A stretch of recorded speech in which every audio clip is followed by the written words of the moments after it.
Hello everyone, this is Jason from Primetime Aquatics, and in this video I wanted to share with you a fish that we've been keeping in a couple tanks for quite some time, and that is the Electric Blue Acara. It's not often that you have a fish with absolutely outstanding color that gets to be a decent size. It is a cichlid, but it's not overly aggressive, and in fact can fit into a lot of different community tanks, and we have put them in community tanks. And not only that, they seem to get along well with one another. I hope you enjoy the video, so stay tuned. This is the Electric Blue Acara. It is a truly awesome fish. It's derived from the naturally occurring blue acara. Right now, what you're looking at here is a 40-gallon breeder. There are 8 Electric Blue Acara in this tank, and they are just fantastic. And I hope that's one of the things that you appreciate as we go through this video, just the amazing color, the amazing temperament of these fish. Now, the blue acara is normally found throughout Central and South America, and the water there can vary depending on the collection point. So often, if we're somewhere around neutral and moderate water hardness, that's going to do well for these fish. Now, size-wise, what we're looking at here, these fish are a couple years old. I would say the largest one is somewhere in the neighborhood of 4 to 5 inches. I've had them grow larger. I had a couple in a 150, and one of them got to be pretty close to a 6 or 7 inch mark. So the males are going to approach pretty close to 6 inches, maybe a little larger. The females usually stay smaller by an inch or two, so we have to keep that in mind when we start talking about tank size. The coloration, I think this is what sells itself. Look at these fish, look at the colors. They are truly amazing. The males tend to have slightly more color, and they also tend to have slightly larger fins, but the really cool thing is, but whether you've got a male or female, they're both going to have this amazing electric blue color throughout their body. The only place that may be lacking that color is right on the top of their forehead, but it's probably one of the nicest electric blue variants of fish that are out there. I prefer these far more than, like, let's say the electric blue Jack Dempsey's, which in my experience tend to have some genetic flaws, where these fish tend to be fairly healthy and very stable. So you can see that color, and again, this is when you've got a display tank and you're looking for that centerpiece, that showcase type of fish, this can certainly fit the bill in the right environment. Now, their temperament is something we have to consider. We can see here there are 8 of them in this 40-gallon breeder. They have grown up together. They've been here for a few years now, and they get along well. We don't see any fish hiding in a corner. We don't see fish being chased around. We don't see a bunch of fin nipping. So what's really cool about these fish is they will tend to tolerate one another well, especially keep in mind that these are cichlids, and we often hear that cichlids are so aggressive and they can be really tough to care for. This is not one of those fish. This is a cichlid that can be kept in a community tank, which I think really gives this fish an advantage over other types of cichlids. Now, because their temperament is a little bit docile, it's a little bit more mellow, we have to be careful about our tank mates. So tank mates, they can range. There's a lot of different options that we have here. We've had these fish in with a lot of different types of fish. So what I'm going to do is I'm going to put some really nice ideas for tank mates down in the description below. If you want to see more information on them, I've got a lot of species care videos on some of the fish I'm going to mention. For instance, severums. This would be a great fish. Now, you have to have a large tank, so you have to consider the tank size for each one of these suggestions. But electric blue acaras with severums would look really, really nice. You could keep them with clown loaches, gouramis. A lot of the larger tetras might be a nice option. So maybe Congo tetras, Colombian tetras, emperor tetras, the black phantom tetras, black and white skirt tetras would all be really, really cool. Or maybe you're going to keep them with rainbow fish. That would be a nice color combination. Cory cats would work just fine. In this particular tank, we have some bristlenose plecos in here that are left alone, and they get along well. When we had these in with our 150, we actually had them in with tinfoil barbs and bala sharks. Now, those fish, they need a really large tank, even larger than a 150, so just kind of keep that in mind. We've had them in with geophagus. We have to be a little bit careful here. It would probably have to be a relatively large tank, a minimum of 4 feet, maybe even a little bit larger, depending on the type of geophagus. But we've had them together and they've gotten along well. I've even seen in some cases people put Electric Blue Acara in with Oscars. Usually that happens when they both start out relatively small and they grow up together. You'd really have to have a backup plan for that one. I find Oscars not to be very aggressive. These fish definitely are not aggressive, but you just have to get a feel for the fish. That one have a backup plan for. Angelfish, we've had them in with angelfish before, and that worked out really well. So there are lots of different options. Again, I will put some more species profiles in the description below so you can take a look at those options as well.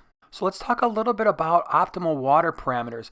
I would say if you are somewhere around neutral, you're going to be in good shape. So maybe in the upper 6s all the way. For us, we've got them at an 8.2 pH. Now that's probably really on the high end, but they've been doing fine. They've been working out well for years in that pH. But ideally, you want to be pretty close to neutral, especially if you're going to breed them. You'd want to be a little bit closer to neutral. Water hardness, they are generally pretty tolerant of different types of water hardness. Again, if you're in that moderate range, so maybe somewhere in the 5, 6, 7 degrees hardness. Now for us, our water is relatively hard. It's 10 to 12 degrees, up around 200 parts per million on both the carbonate and general hardness, but it's worked out well in both cases. The water quality needs to be good. This is not a fish that you want to put in an uncycled tank. We've done a lot of videos on water parameters before. I'll put those in the description below as well.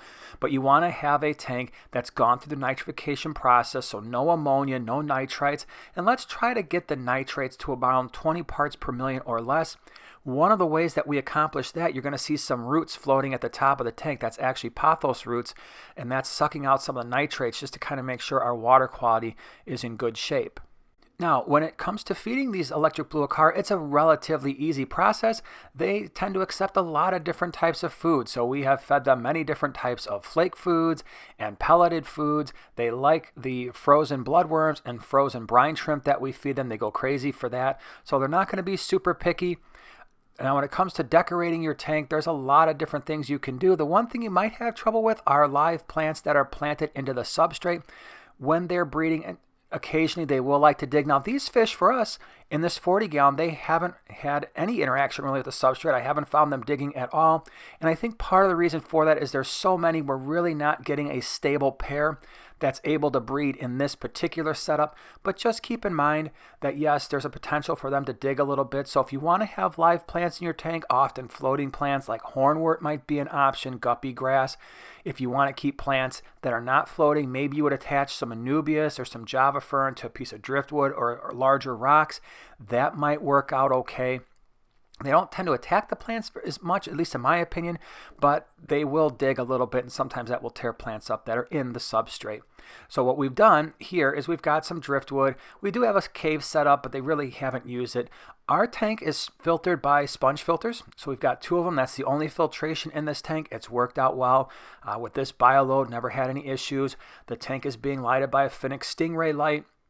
And like I said, we don't have any plants. The substrate, you do really well if you had some kind of a sand. This is a fish, in my opinion, if you want them to look like this, keep the substrate and the background dark. You can see how the colors are really, really popping. And we've actually done a video on how substrate color and how to bring out the color of your fish. I'll put that in the upper right hand corner as well as in the description below. But one of the reasons why these fish look the way they do, dark black sand or gravel with a black background, and let them pop. The minute you put them on a light sand or have a lighter background or no background, they're just not going to show the colors like you see here. Now in terms of tank size, you could see again, we have a 40 gallon breeder right here, and that's housing 8 of them. I would probably use this as my minimum. If I had maybe a 33 long, which is a 4-foot tank, I wouldn't have a problem with that. But again, keep in mind that the males can get up to 6 or 7 inches, so anything less than a 40 gallon breeder, and I think you're really pushing it. Ideally, the larger you go, the better off they're going to be. But at least a 3-foot tank like you're seeing here with the 40 breeder, I think that works out okay. Larger, the better. Also keep in mind, especially as we're talking about temperament, they are very docile fish. A lot of the tank mates that I suggested, these are community fish. Remember that if they begin to breed, if you get a pair and they start to breed, they are going to become more aggressive. They are going to protect their fry. They are going to protect their breeding area. So it's just something you want to keep in mind if you get more than one. If you're newer to fish keeping or you don't have a lot of options to move fish around, maybe just getting one of these as your centerpiece fish, that might be the way to go, so you don't have to worry about them breeding. You don't have to worry about aggression. Now, when it comes to breeding, the setup is going to be relatively simple. You need a male, you need a female, and you need a place, a surface for them to lay their eggs, whether that's maybe this cave that you see here, where they lay it on the surface or on the internal parts, or maybe a rock where they can go ahead and lay their eggs, and then they're going to go ahead and protect them.